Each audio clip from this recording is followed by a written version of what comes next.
laga gaaray nabadgelyada magaalada Gaalkacyo maanta oo taariikhdu tahay 16 December 2017 waxaa mas'uuliyiinta gobolka Mudug oo ka kooban odayaasha dhaqanka labada gudoomiye ee gobolka Mudug labada duq magaalo degmada Gaalkacyo ay wada saxiixeen heshiiskan ka kooban qodobada hoos ku qoran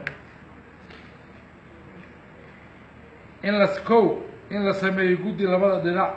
oo fuliya arrimaha nabadda ee gobolka Mudug labo in la qaado dhammaan jidgooyooyinka magaalada gudaheeda iyo hareeraheeda shuruud la'aan ugu dambeyn berrito 16 December 2017 saddex in la diyaariyo ciidan isku dhaf ah oo suga amniga gobolka Mudug afar in baraha ay joogaan maleeshiyaadka ee magaalada gudaheeda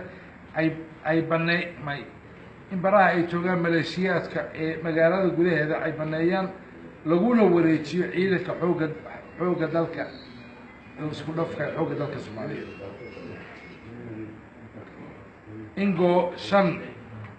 in goobaha ay ku sugan yihiin maleeshiyaad beeleedyada ee deegaanada daaqa ee ku yaala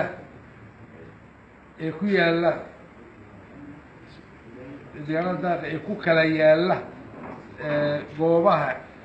sugnaada ay ku kala sugnaadaan goobahooda inta xal waara laga gaarayo isla markaana waxaa kormeeraya guddiga labada maamul iyo ciidanka isku dhafka ah ee xoogga dalka Soomaaliyeed lix in qof waliba uu xaq u leeyahay inuu dhisto dego iibsado kuna ganacsado gurigiisa aan laga hor istaagi karin dhinac kasta oo ku yaalo toddoba in la joojiyo propagandada colaadaha hurinaya sideed in dhammaan maamulada gobolka Mudug ganacsatada iyo qaybaha kala duwan ee bulshada ay gacan ku siiyaan ciidamada xoogga dalka booliiska nabad sugidda iyo gudashadooda waajibaadka ee sugidda ammaanka magaalada labada gudoomiye ee gobol iyo degmo ay si wada jir ah uga wada shaqeeyaan sugidda amniga gobolka Mudug toban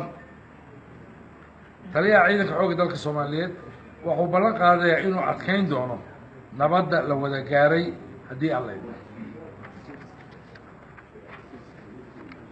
mas-uuliyiinta heshiiska saxiixay waxay ka codsanayaan taliyaha ciidanka xoogga dalka Soomaaliyeed inuu ku wareejiyo sugidda amniga ciidamada isku dhafka ah ee ciidanka xoogga dalka Soomaaliyeed ee ku sugan gobolka Mudug si ay u sugaan guud ahaan amniga gobolka Mudug heshiiskan wuxuu dhaqan gelayaa markii la saxiixo maanta ah dhinacii jabiyana heshiiskan waxaa loo aqoonsanayaa nabadiid waxaana laga qaadayaa tallaabada ku habboon sida sharcigu qabo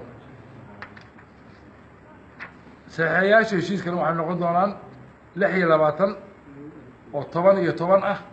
iyo 6 gabdhood oo 3 iyo 3 ah waxaa goobjoog ka noqon doona waxaa kaloo dhanka kala saxiixi doona dhanka maamulka gobolka Mudug labada gudoomiye ee gobolka Mudug iyo labada gudoomiye degmo ee gobolka Mudug waxaa goobjoog ka noqon doona taliyaha ciidanka xoogga dalka Soomaaliyeed taliyaha ciidanka Puntland xildhibaan Suleymaan xildhibaan Cabdirashiid Sultaan Cabdirashiid Jaamaceed